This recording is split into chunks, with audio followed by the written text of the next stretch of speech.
Kader PDIP, Budiman Sujatmiko, secara resmi dan terang-terangan mendukung Prabowo Subianto sebagai calon presiden dalam Pilpres 2024.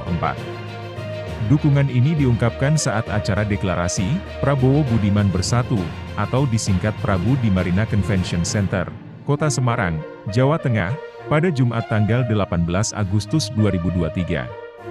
Dalam deklarasi tersebut, Budiman menyatakan dukungannya kepada Prabowo dan berharap bahwa jika Prabowo terpilih sebagai Presiden Indonesia yang ke-8, Prabowo akan bekerja untuk meningkatkan kesejahteraan masyarakat secara keseluruhan. Budiman juga mengajak semua pihak untuk melihat masa depan dengan optimisme dan sesekali mengambil pelajaran dari masa lalu. Namun, dukungan Budiman kepada Prabowo ini menimbulkan kontroversi, mengingat sebelumnya Budiman merupakan kader Partai Demokrasi Indonesia Perjuangan atau PDIP, yang telah sepakat mendukung Ganjar Pranowo sebagai calon presiden dalam Pilpres 2024. Tanda-tanda dukungan Budiman terhadap Prabowo sebenarnya telah mulai terlihat sejak awal Juli 2023. Pada tanggal 18 Juli 2023, Budiman diketahui mengunjungi kediaman Prabowo di Jalan Kertanegara, Jakarta. Pertemuan tersebut, yang berlangsung selama sekitar 2 jam, konon hanya membahas isu-isu kebangsaan, kemanusiaan, dan masa depan. Mereka juga membahas seputar hubungan di antara keduanya yang sudah terjalin sejak Prabowo belum menjadi Ketua Umum Partai Gerindra dan sebelum dirinya bergabung dengan PDIP. Pada saat itu, kami melampaui status-status kami. Kita dapat berbicara mengenai kebangsaan, kemanusiaan, dan masa depan, kata Budiman. Pada tanggal 28 Juli 2023, DPP PDIP memanggil Budiman terkait pertemuannya dengan Prabowo. Namun, PDIP ternyata tidak memberikan sanksi kepada Budiman.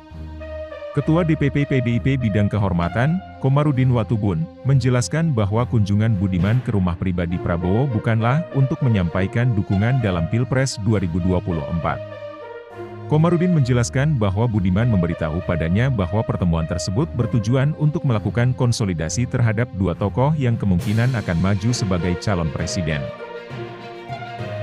Tidak ada sanksi, hanya peringatan agar kembali pada garis organisasi. Niatnya bukan untuk mendukung Pak Prabowo, sebenarnya Budiman ingin melakukan konsolidasi calon yang dianggap sebagai calon reformasi, kata Komarudin di kantor DPP PDIP pada Jumat, 28 Juli 2023. Pada tanggal 10 Agustus 2023, Wakil Ketua Dewan Pembina Partai Gerindra, Hasim Joyo Hadikusumo, mengungkapkan bahwa telah bertemu dan berbincang dengan Budiman. Dalam acara pembekalan materi dan konsolidasi relawan Prabowo, Hasim Joyo Hadikusumo mengungkapkan bahwa Budiman cenderung mendukung Prabowo sebagai calon presiden pada Pilpres 2024. Hasim yakin dengan kesimpulannya tersebut setelah 2 jam berbincang dengan Budiman. 2 jam saya diskusi. Saya curiga, saya sangat kaget.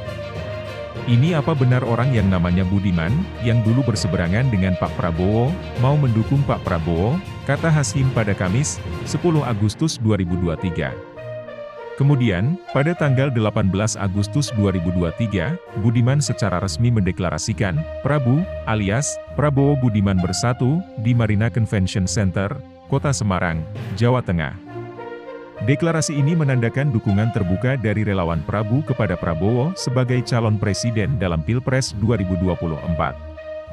Budiman dalam deklarasi tersebut mengajak semua pihak untuk fokus pada masa depan dan menciptakan masa depan yang lebih cerah. Budiman mengatakan, kita seringkali lupa bahwa ada masa depan. Oleh karena itu, kita perlu melihat ke depan, meskipun kadang-kadang kita bisa melihat ke belakang. Pada kesempatan yang sama, Prabowo juga mengungkapkan rasa terharunya atas dukungan yang diberikan oleh Budiman. Prabowo mengakui bahwa ia tak pernah menduga akan mendapatkan dukungan dari seseorang yang pernah berseberangan dengannya. Saya merasa semakin bersemangat dengan dukungan dari saudara Budiman dan rekan-rekannya serta para pendukungnya, ucap Prabowo. Budiman juga mengungkapkan kesiapannya untuk menerima sanksi dari partainya, PDIP, setelah mendeklarasikan relawan Prabowo. Ia menyatakan kesiapannya menghadapi konsekuensi tersebut, sambil menegaskan bahwa ia tidak memiliki prasangka buruk terhadap Partai PDI Perjuangan. Budiman menjelaskan bahwa PDIP memiliki aturan internal terkait sanksi, dan ia siap untuk bertanggung jawab atas pilihannya jika dipanggil oleh partai. PDI Perjuangan memiliki aturan terkait sanksi, dan jika saya dikenai sanksi, saya akan sepenuhnya bertanggung jawab atas hal itu, kata Budiman. Sekian informasi kali ini, simak berita update selengkapnya hanya di Laporan Investigasi.